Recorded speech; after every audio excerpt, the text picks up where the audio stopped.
Sorry. Sorry, I thought I had started the recording. Yeah. There you go. It's all sorted. Thanks very much. Okay. And hello, can you see me and hear me?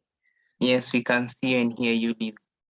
Brilliant. So real pleasure to be here, everyone. If you haven't already, stick your name and what you do in the chat so I can see who you are. And what I would say is straight up is you're all a lot smarter than me and you all know a lot more about antimicrobial resistance than I do. I'm not a scientist. I am not a medical person at all, but I am a communicator and hopefully I can show you a little bit about communication. I'm going to just give me 2 seconds whilst I share my screen and I get up my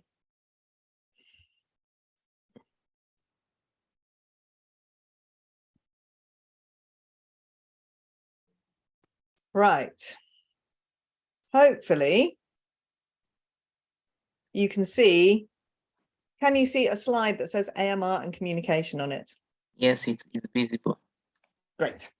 So thanks for the introduction. Yes, I am co-founder of a consultancy called Black Sands, and I work on communication and campaign strategy, mainly for NGOs, mainly in the environment sector. But as these guys mentioned, one of the projects I've been working on is the Superbug documentary. It's been delayed. So unfortunately, the film crew, to tell the story, they really wanted to be filming in the front line on AMR in countries like Nigeria and various different places in Africa and India. And because of COVID, they couldn't get access to a lot of hospitals because obviously a lot of hospitals and medical staff were very busy. So it's been delayed. It's now due out in 2024. It's called Superbug and it's going to be on HBO and BBC. And it's co-produced with Welcome, who I imagine a few of you know about. So that is how I came to work on antimicrobial resistance. So I'm just going to start off and talk a little bit about this and see if you find this familiar. So it's an existential crisis for humanity. We're screwed if we don't solve this. The public just don't understand it. The conversation happens in a science and policy bubble. There's just no media coverage. It's inconsistent. Where are the high-profile spokespeople? This isn't something that normal people talk about. It's not mainstream. We need public opinion on our side or decision makers won't act. Does that sound familiar? What am I talking about? And of course, I'm talking about climate change. So I apologize. I deliberately set that one up, but the whole point is I worked on climate change for 2 decades before I ever came to the AMR world. And it is amazing how similar they are in terms of the communications challenge. And throughout my time working in the Superbug world, I've been speaking to people working in lots of different organizations. And it is mind-boggling to me that they say, if only we were where climate change is. As someone who spent a lot of time in rooms trying to figure out how to get people to understand climate change, that's quite incredible. And this is me when my hair was white, not white, sorry, my hair was brown. I worked for WWF for many years, so I've done a lot of climate change campaigning. And yeah, we used to think, how is anyone ever going to care about climate change? No one talks about it. The government aren't interested. And things have obviously changed. And there are lots of differences. When I've been talking to people about AMR, there are some opportunities. So people say, why does climate change get all the attention? AMR doesn't get the same traction. That is true. Why doesn't AMR get the same traction? People don't want to talk about climate change. You know, where are all the celebrities? You get all the celebrities on climate, and you get people flying off to big climate meetings to talk about it. Oh, hold on. AMR is much more complicated to communicate. I've heard that a lot, and I actually disagree with that. I would say they're both extraordinarily complex to communicate, but I don't think AMR is more complicated. People can see the impact of climate change, and this boggles me as well. People say, well, you know, with climate change, people can see the impact. That has been true in recent years, where we've seen more and more extreme weather events, but it wasn't true 10, 20 years ago, and it's quite a recent thing. People don't understand AMR will impact their lives. That is absolutely true. And, you know, 10, 20 years ago, we were talking about climate change. It just, you know, it wasn't something you talked when you were on a night out with your friends. You didn't bring it up at a family gathering. It was boring and uninteresting, and people turned off. So what happened? Well, this is from another documentary. To change everything, we need everyone. The people who knew about it, the people who understood about it, they got busy and they got themselves together, and people all over the world started working on climate change. And it's taken many, many different voices and many, many different actors to get to where we are today. I mean, obviously, we still need a lot more action on climate change, but awareness and action among governments is getting there. And, you know, appeal to you guys, young people have been absolutely instrumental in making the changes on climate, in drawing attention globally to in talking about action. And it doesn't have to be waving banners like these people are here. It's young people taking roles in business. It's young people all over the world. And I'd really encourage you to think about how young people and students like yourself can make a change in the world of AMR. So AMR has some advantages over climate change. It's not, in my experience, party political, whereas climate change was seen very much as an issue of the left. There are many compelling stories. There are terrible stories about patients and loss of life, but there's also inspiring stories about recovery, about pioneers finding the solutions, about campaigners, about professionals working in this space, but they don't get to people often enough.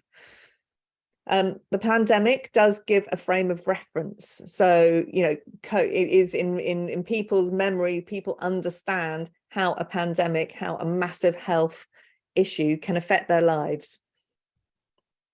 As far as I'm aware, there's no debate over whether AMR actually exists. I mean, given the debate about vaccination, then maybe I'm not right in every part of the world, but certainly for many, many years with climate change, we had to argue that it was real, and still do in some places in the world. And I think here's a really important one. People understand antibiotics save them. You know, when I talk to people, I say, when was the last time you or a loved one took antibiotics? What would you have done without them? And then people get it. People have that moment of, oh, and then you say, and if they stop working, if that wasn't possible, what would happen? So people do get that. So here is the opportunity for AMR. So this is my big pitch to you, and that is AMR needs you. AMR needs everyone on this call. We need you to use your voice. We need to talk about it. There are not enough conversations. People do not understand the issue wherever you are. It might be talking to your family. It might be talking to general public. It might be talking in a school. It might be talking to your colleagues or your fellow students. But you have an opportunity to get people to understand this issue. And the other thing is, you know, you are all able to catalyze change. Communication, campaigning is a form of communication. So I would encourage you to think about what you're passionate about and go for it. So this is a favorite quote for campaigners. Never doubt that a small group of thoughtful, committed citizens can change the world. Indeed, it is the only thing that ever has.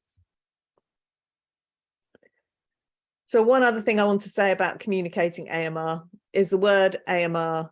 Antimicrobial resistance is a terrible phrase. AMR, an acronym, it's horrible communication. Now, I appreciate that I'm British and I'm talking about English, and you guys may well be communicating in lots of different languages, and I don't know about the translation, but trust me, in English, where English is your first language, people do not use the word AMR unless they are medically involved, unless they're science people, unless they're working in the medical profession. AMR is not known. And you'll just get a puzzled look. Antibiotic resistance, I think, works. And superbugs. Stop superbugs. I think people get that. It's simple and it's easy. But I've put a ... dot in there. And I would encourage you to think about how you can describe this in where you are, in the context with the people you're talking about, and in the language that you speak. But certainly, I think one of the problems with communicating AMR as a whole is that the people working on it don't have a consistent and easy to use terminology. So I'm going to show you a few examples of some communications that I think are interesting and memorable. So I've got a few short clips, videos, and social posts. I hope you can hear them okay. Came in on the end of the last session.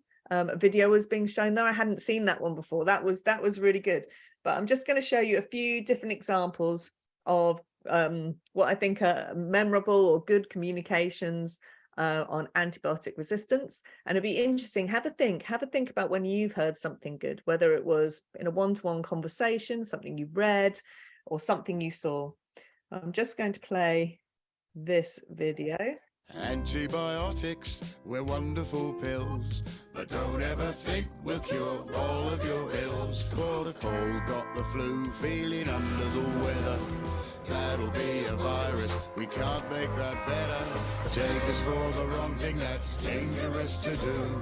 Hello, Liz. Really We can hear the audio, but can't see the video. You can't hear the audio? We can hear the audio. You can't see the video? Yes. Ah, okay. Let us just try and reshare from a different screen and see if that works. Right, can you see a picture that's got a picture of a little red and white pill? Yes, now it's visible. Okay, so I think I'm just going to have to click in and out a bit so you can see it. But please do, if you can't see anything, I can't monitor the chat and have my screen on. So please do pipe up. Thank you for showing me. Right, it's only 30 seconds long. I'll play it again. Antibiotics, we're wonderful pills, but don't ever think we'll cure all of your ills. Caught a cold, got the flu, feeling under the weather. That'll be a virus, we can't make that better. Take us for the wrong thing, that's dangerous to do. When you really need us, we can stop working for you. So please don't end up paying the price. Always take your doctor's advice. So that was just one nice and simple communication for the general public. I'm now going to show you. Hold on, you just have to give me 2 seconds as the sharing isn't work. I'll just have to move around a bit. Just give me 2 seconds whilst I find my screen.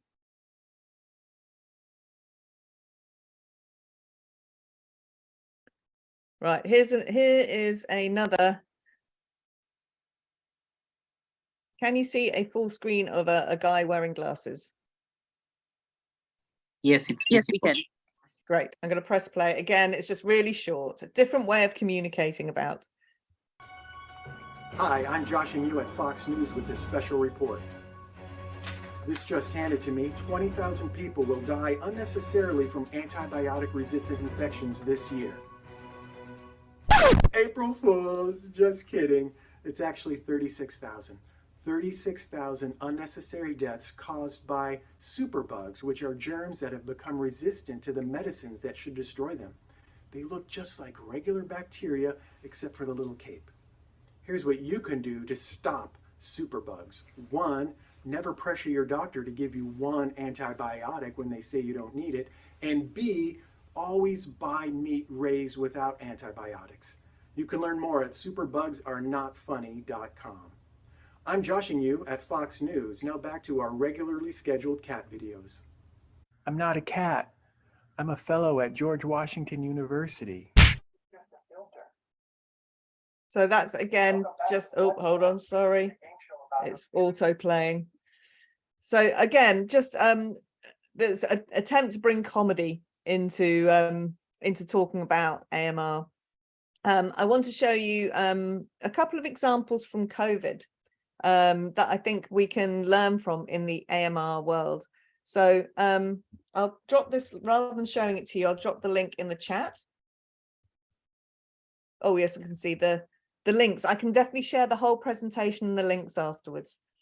So if you go to teamhalo.org, have a look at it in your own time. You'll see it's got just pictures of lots of different medical professionals.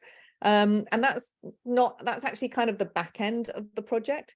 It was set up by the UN. Oh, someone mute there, please. Thank you. Yes, this was set up by the UN Verified campaign against COVID misinformation. And what they did, I think, was genius. Basically, they recruited medical professionals from all over the world, all different fields, and they taught them how to use TikTok and other social media, and they got them to make their own content, but they fed them all the trends, they fed them everything that was going on TikTok so that they could maximize their reach. So what they did is they got hundreds and hundreds of authentic voices reaching out on different things with COVID. And I'm just going to show you a couple of examples because I think it's good to see how it can be really quite simple. Why is it so important? I'm just going to share my screen. Sorry, it's a little bit clunky because of the screen sharing. So this is a member of Team Halo, and this is... Is it so important we all get vaccinated? Constant exposure to the unvaccinated increases your risk of breakthrough infection. So let's pretend that this stylish raincoat is my COVID vaccine, and my glamorous assistant Ruben here is playing the part of COVID. So when levels of COVID in the community are low, or there's just a fine mist, as you can see, my vaccine keeps me pretty safe. But if infections continue to rise, then COVID gets more dangerous. And if the virus gets more dangerous, the risk increases for all of us, even the vaccinated. Now, as you can see, COVID gets a little too into the infection simulation here, but after I convince him to stop squirting me, you can see I'm a little bit wet, but I'm generally okay. But what happens to the vaccinated if those COVID levels in the community just keep going up and up? Well, eventually, you're gonna get wet. So make sure you go and get your COVID-19 vaccine to keep you and your community safe and dry. So that's just a very, very simple communication, the raincoat analogy. This is a guy, he was an early professional, recently graduated. And as you can see, I mean, I think it's brilliant that he managed to find a really simple way to communicate a health issue, a scientific issue, using nothing more than a camera phone. And I think it's worth thinking about, you know, how do we, as people who are worried about AMR, who people are concerned about AMR, how do we start breaking it down and communicating this complex issue more simply? I was going to show you another one, but because of the problems with the videos, it's a bit clunky. I'll leave it there. But this guy, it's very short, quite in-depth about research clip, and it got like nearly 1 million views. So, you know, it is possible, but it takes time to build up followings, and it takes creativity to think about how to communicate things. Now, of course, there is a problem with all of those clips that I showed, and I don't know whether any of you picked up on it, but they're all English or American, and I am British, and I am a product of my echo chamber. Now, I'd love to see some examples of great communication from your countries. You know, I don't see them, and you probably don't come across this stuff. So it's always important to remember the context that you're in, and the fact that the communications you come from may come from a little bit of an echo chamber. So what I want to talk to you about is just real top line basics of thinking about good, effective communication. And as I'm talking, I want you to think about a real live example. Grab a pen and paper, and you don't have to, I'm not going to ask you to share anything. This is just for yourself to kind of go through the process. And I want you to think about something you want to communicate about AMR, or someone you want to communicate to. Just have a little think and think about who it is. Now, the first part of communication is know your audience. So a good definition of an audience for a communications plan is quite specific. So for examples, you could have my TikTok followers, or my dad, or my student colleagues, or the president, or, you know, something quite specific. just saying something general public or something kind of bit woolly isn't good, because it doesn't help you think about how to communicate to them. You need to think quite carefully about who your audience is. So take a minute and write down someone you want to communicate to about AMR. And I don't mind whether, it's your sister, your friend, your fellow students, the people you work with, anyone you like. Okay. So next, think about what is the change you want to see with this audience. Why are you communicating with them? Is it just for your entertainment? Is that why? Or actually, do you want them to understand something? Or do you want them to do something? So always remember these 3 words: know, feel, do. What do you want the person to know? What do you want them to feel? And what do you want them to do? And in terms of do, it could be just that you want them to understand, but it could be that you want them to donate money to an AMR project, or sign a petition, or come to an event, or wash their hands. It could be many different things. So just take a couple of seconds. I'm going to pause. Think about your audience and write down what you want them to know, what you want them to feel, and what you want them to do. Great. So the next, really important thing to think about is, where are your audience? That's both in terms of where their heads are, but also where they are physically or where they are digitally in terms of communication. So one trap that we all fall into is we communicate the things we like to people. And scientists can be very prone to thinking that if they just tell people the science and the facts, then they'll get it, and then the change will happen. Now, if all we needed to do was to communicate the science, we wouldn't be in a world where we're facing more than 1.5 degrees global warming.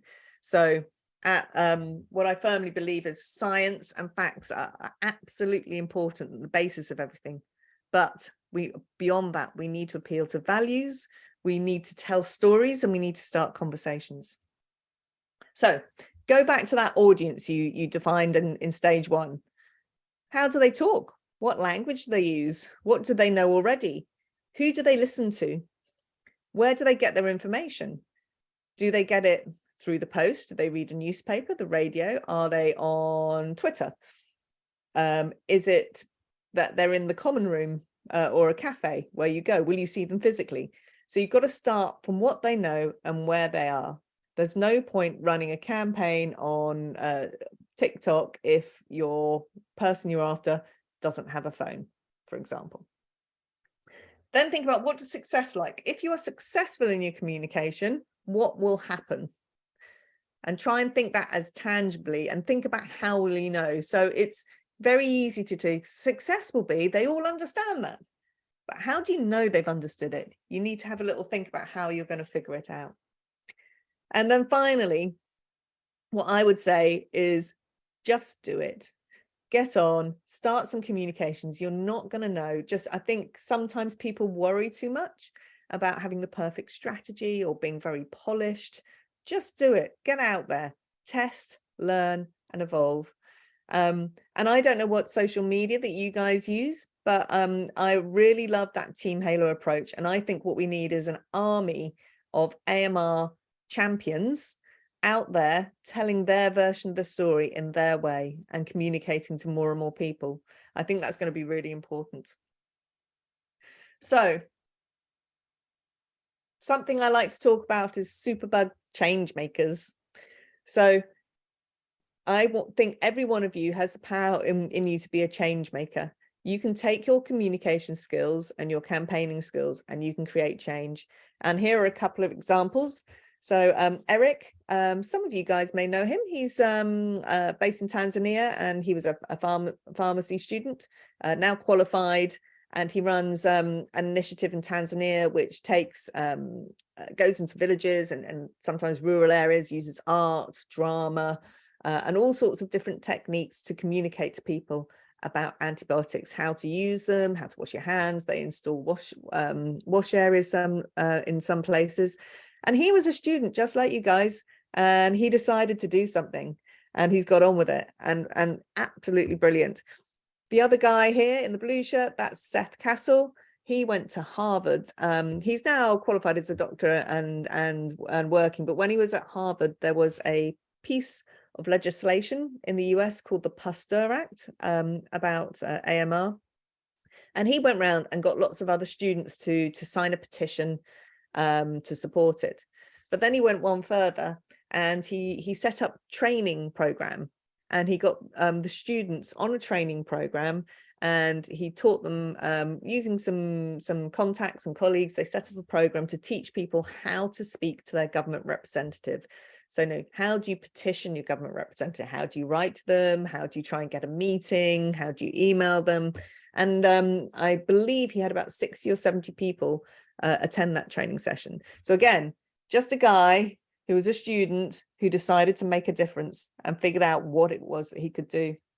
And then Daniel, I saw that you're on the call. So I'm sure that there are many people involved in Students Against Superbug Africa. Daniel's the person I met, and I think I met you first, Daniel, maybe a year ago or something, a year or two ago. Yes. Yeah, and again, you're a pharmacy student, and you've decided to do something great to get this the organization has grown, and you've got this wonderful training program, and all of you are here today. And again, it's a student who decided to do something with his colleagues. So I would encourage you to think about, how can you be a change maker? And I know I said I'd talk about how to communicate AMR, but campaigning is a part of communication. And campaigning is about a kind of communication where you want to achieve change. And what I would always say is, know the change that you want to see at the end, and use that as your guide. So we can have a little discussion in a minute. A couple of links that I will add in as well. If you are really interested in being a nerd and geeking out on how to talk about AMR, then I can send you the link to Welcome's report, which is a big report about how people talk about resistance. I think it's, I'm trying to remember which countries it's in. It's in 10 to 20 countries, but I can't remember which ones. But it's very interesting, and it basically says that the way that we talk about it is inconsistent, media coverage is inconsistent, and it's therefore not surprising that people are confused. Superbug, I mentioned, due out in early 2024. So another thing you can do, we will be starting a Changemakers course, which will be free, working with the British Society for Antimicrobial Chemotherapy, BSAC. It'll be an online course. It's not going to be available for every year though, but you will be able to sign up and join that. And there we will be going into more detail on communications and campaigns around AMR. So I have been talking long enough. So what I wanted to do is give you a chance to ask questions, and to just any responses, thoughts, questions. Now there are a lot of you on the call, so I will do my best to manage it. I would also, we've got one hand up, I'll be with you in a sec. Also, I'd be interested to know, when I asked you to pick an audience, who did you pick? Maybe you could put it in the chat. Who was it that you picked? And is it Jezreel? Is that how you pronounce your name? You've got your hand up. Please do go and ask a question. Yes, please. Thank you very much. That was a very interesting presentation. Okay, my question is on, I wanted to ask that it looks like if the things being done about climate change were done earlier, we wouldn't see as much devastating effects as we are seeing now. And to prevent that from happening in the case of AMR, what can we do? Or what are some of the things that, if you had a chance to go back in time, you would do so that awareness about climate change would be better, so that I can apply that to AMR? Thank you. Oh, gosh, you pick a hard question. That is an excellent question. What would I do if I went back in time? So the problem with climate change is something about humanity, isn't it? That even though we know, it's about political will and public awareness. So we used to do research about what the public thought, particularly in the UK, and the public used to say, well, if it was really serious, surely government would be doing something. So what would you do differently? I mean, basically, you just need people to pay attention sooner. So I guess more of the same and trying to convince people. I think one of the problems on climate change have been the voices against. There was years and years wasted whilst the fossil fuel industry and others, tried to minimize climate change and present misinformation. What I would say, you don't have that with AMR. But what I find is that in the AMR world, there are not enough people who work on the communications side of things. And this is where I think the opportunity is, because I think people in the medical profession are really well respected. Not everyone who are scientists and medical people are good at communicating, but I would love to get to see all of you guys get really good at communicating to normal people, just to the general public. I'm sorry, Jezra, I don't have, there was nothing specific that I could answer. It was a very good question, but I think doing more sooner and getting more people on board sooner. Next hand raise. Please, can you say your name for me, because I'm going to embarrass myself trying to pronounce it. Okay, thank you very much. My name is Zakaria. I am in Nigeria. Okay. Thank you very much. Recently, I got interested in looking for, my team and I got interested in looking for a way we could communicate AMR in local languages in Nigeria. So using our local dialects in Nigeria, Nigerian local dialects. So we anticipated that we were facing some challenges in the sense that these locals they haven't heard about antimicrobial resistance before. So what solutions do you think you can offer to us from your experience, that, okay, if you are going to do something new like this, you are going to be facing these challenges and you are expected to have these solutions to face those challenges? I'm really sorry, Zachary, it was breaking up a bit. I got that you were trying to communicate in the your local language in Nigeria, did you say? But I'm afraid I didn't get the question. Could you try again, or maybe type it in the chat? Okay, can you hear me now? And whilst we're doing that, it's just sorry, it was the sound was going in and out. It's really interesting to see all the people that you chose, and I would like to commend you on picking good audiences, quite specific audiences that you can really think about who they are and what they do. Zachariah, are you able to? Yeah, can you hear me now? That's a little better, yes. Okay, what I was saying is that my team and I, we currently got interested in communicating AMR local dialects in Nigeria. So we noticed that most of people in Nigeria, or most of locals in Nigeria, don't know about antimicrobial resistance, and we believe if we should communicate it in their local dialects, they kind of feel, okay, it's more of a global issue. So from my experience in campaign and effective communication, what are these challenges that you feel you might anticipate, you might see if we kind of go on the project, and if possible, what solutions do you feel we could be able to tackle them? Thank you very much. So let me check that I've understood. So basically, how do you communicate? What are the challenges trying to communicate about a global issue very locally when people don't understand about antibiotic resistance? Was that correct? Yes, okay. Yes. Thank you very much. Okay, just checking. So it's kind of going back to the communications 101. You've got to start. There's no point talking about things that people don't respond well to, things that are far off in time and space, right? That feel like, but AMR is a global issue, but people do understand that it impacts them. So you've got to start with where they are. So, you've got to understand, get them to understand that I assume these people will be aware that antibiotics can work. So I think you've got to start with the basics, about, antibiotics are important to you because they work, and trying to get people to understand when antibiotics don't work and all the stuff about washing hands and all the basics. So I wouldn't even start with the global issue, the fact that it's a global issue with them. And it comes down to, what do you want them to do? Why do they need to understand AMR? And if you understand why they need to, why do you need them to understand AMR, then you can figure out what it is they need to know.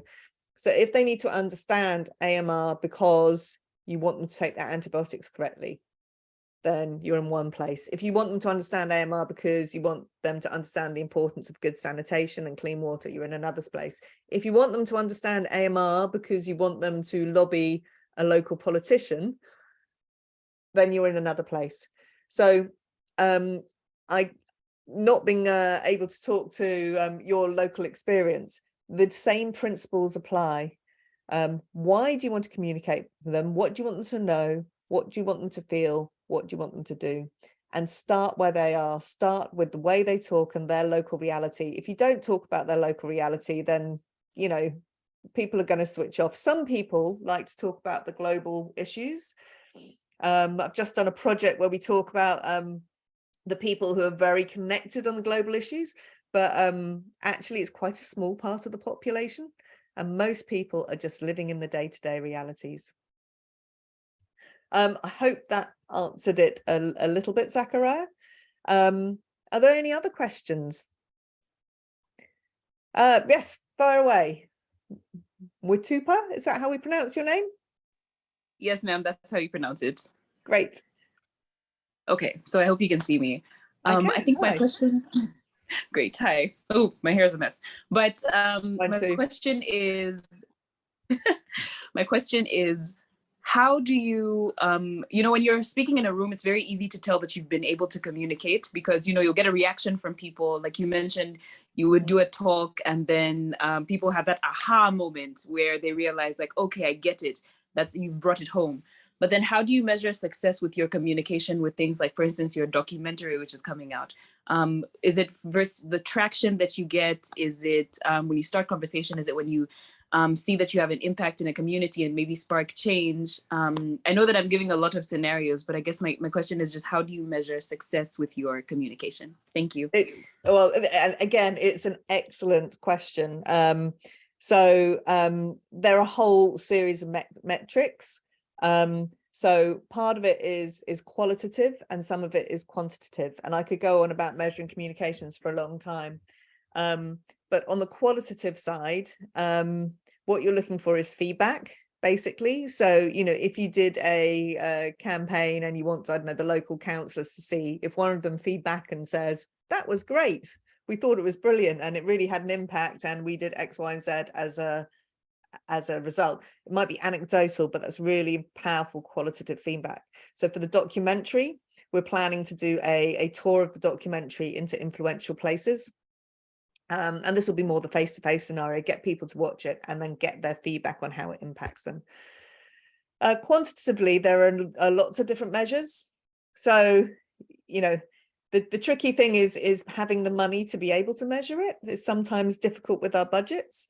So obviously it's the number of people who view the documentary, but what we want to see is, as a result of viewing the documentary, that they understand the issues better and that there has been that shift in attitude and that shift in understanding. Another way of measuring is social media. So if any of you guys are thinking about social media involvement, you can do this even on your own, your very own sort of, even if you only got like 20, 50 followers, you can still have a look. And there is a variety of measures that you look at. So you look at reach. So that's how many people have the opportunity to see a post. So that's can be quite often a big number, but doesn't necessarily mean that people have read your posts. Engagement. So that can be things like likes, shares, comments. Sentiment. So were the comments good, positive? Was it lively? And then action. So if your social post has a call to action, you want people to click through or something.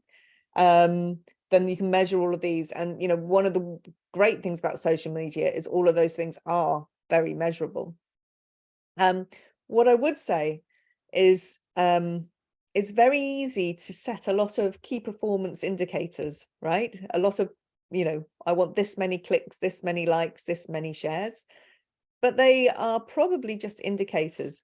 You know, fundamentally, if you have understood the change you want to see, then the way you measure it is whether that has changed. So if I want to, trying to think of a good example.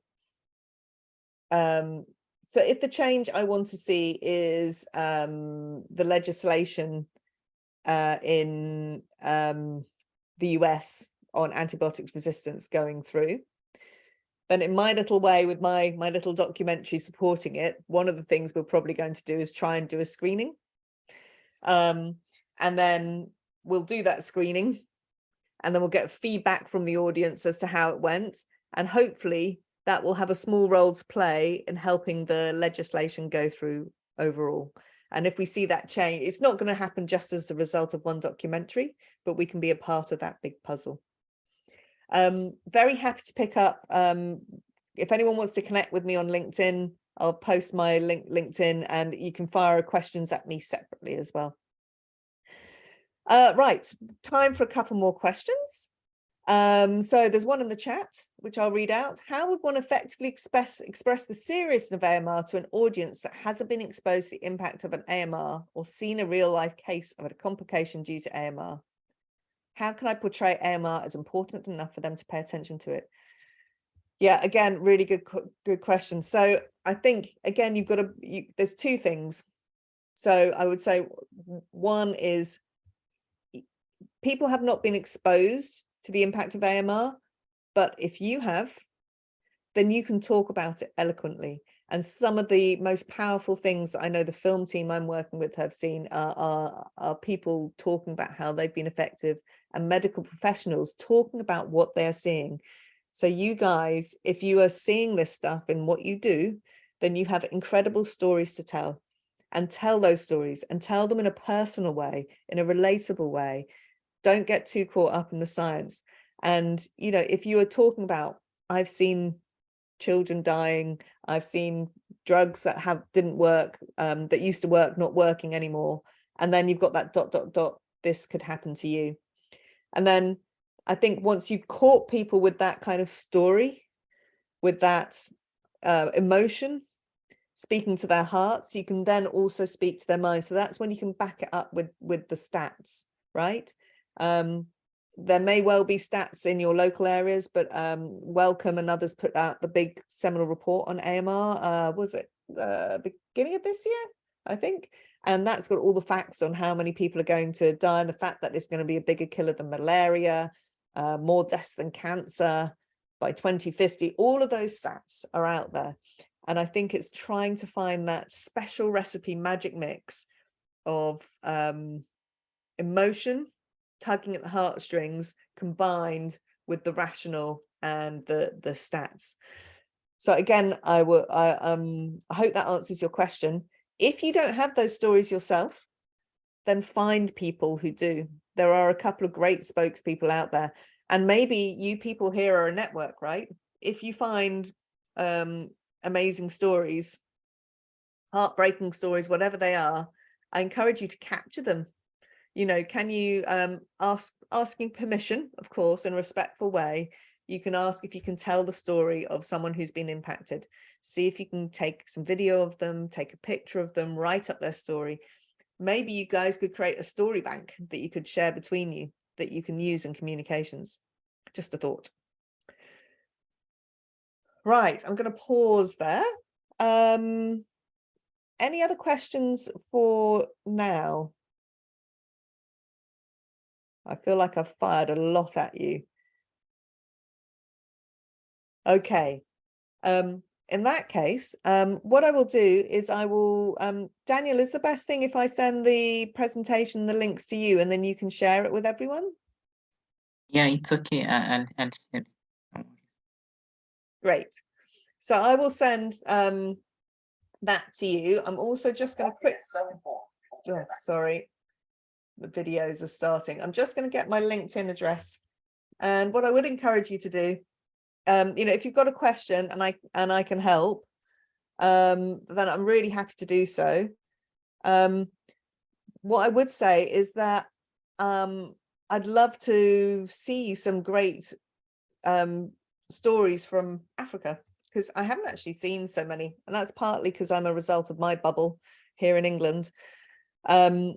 But also that the storytelling and the communications on AMR need to improve globally. I think that it isn't strong enough. And I'd love to see what you guys are doing and the stories you come up with, because you have people doing incredible things. Look at all of you. You're all here learning about it, and you all have the potential to be change makers. You have pioneers out there. You have wonderful stories, as well as the sad stories as well. So I'd love to hear your stories. Do get in contact, and if you think of something you wanted to ask, then follow up with me. Daniel also has my email address as well, if that's easier. I'll pop it on the presentation maybe. Hello, Liz. I think we have some questions that are coming in. Do you mind if we just answer them? I think they're just two. Sure. One was asking about, you mentioned something about from Muhammad about, unlike AMR, climate is more political. So he wanted you to explain a bit. Oh, so AMR, yes, AMR is, so the arguments around AMR are not party political. I was trying to say it's not, unless it's different in other places, but with climate change, it became a very party political issue. So it became an issue of the left, and typically people in the further right you were, the less likely you were to believe in climate change. And actually, climate change and AMR are issues beyond party politics, because they just are. They're relevant to us all, and we will all be impacted. So what I was trying to say, that AMR is not party political, although you may have a different experience. But in my experience, it should be able to appeal to politicians of all different stripes, right? Of all different backgrounds. Thank you. There was one that was asking about the stories, whether they should always be real, or can you maybe have some fictional stories? And then we have the last one. Sorry, I didn't get that last one, Daniel. So they were asking about fictional stories? Whether the stories have to be, the story that should be used in communication, should it be real, or it's not necessary it is real? It can be maybe a makeup. Real is better if you're trying to convince people to act. And I think actually there are plenty of real stories out there.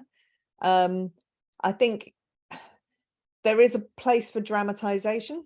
So, I think drama, if you're going to say, do we need a drama TV series that would bring the issues of AMR to life and bring AMR into, soap operas and films, and then yes, absolutely, of course. But in the sort of communications that I think we are involved in, I think it's good to use those real life case studies. But again, it depends on context. Daniel, there was one more question. Yes, this is more on, an expounder. Maybe you talk a bit about the superbugs, the upcoming course in 2023. That was the question. Sorry, again, I didn't quite get the last bit. I'm saying it's the what course did you refer to earlier? How can we assess it? I think the superbugs course, the upcoming communication course with Stop Superbugs. Oh, course. Oh, right. Yeah, course, right. course. Yes. So we haven't developed it yet, but we have got some funding for it. And Daniel, I was thinking it's with the guys from BZAC who you know, and I was thinking to reach out to you to help us to develop it. I will share let me share the link now. And you can sign up, and apologize that it won't be happening very soon, but you will be emailed. So the premise of this is basically a longer version of what I've spoken about to you today. It's basically, how do we teach people the basics of communication How do we give people tools to create their own campaigns and their own communication and talk about AMR? Because we recognize that that's a gap. And actually, a lot of the people who work on AMR are not communicators by trade. That doesn't mean they're not a good communicator. I'm sure a lot of you on this call are brilliant communicators, but they maybe haven't had the training and the background. So if you sign up there, you will get an email, but probably not for 9 or 10 months, and it will be free to participate online course. Yeah, so I think we are finished with the question. Thank you so much, Liz. It's always a great pleasure hearing from you. I love how your approach towards things, and I think how you make it very simple to understand and give us a bit of some small quizzes. Experiential learning is always the best. Yeah. It's an absolute pleasure, and thank you very much for having me. And listen, good luck to you all. Just remember, you all understand this stuff. A lot of people don't. So, I would encourage you, make it your mission to get more people to understand this stuff. You can all be change makers. Lovely to see you all. Thank you so much, Liz, and do have a wonderful evening. Thank you so much, everyone, for attending, and I hope we learned a lot today. Yeah, so thank you, and let's enjoy our evening. Bye, everyone, and thank you so much for attending. Bye-bye.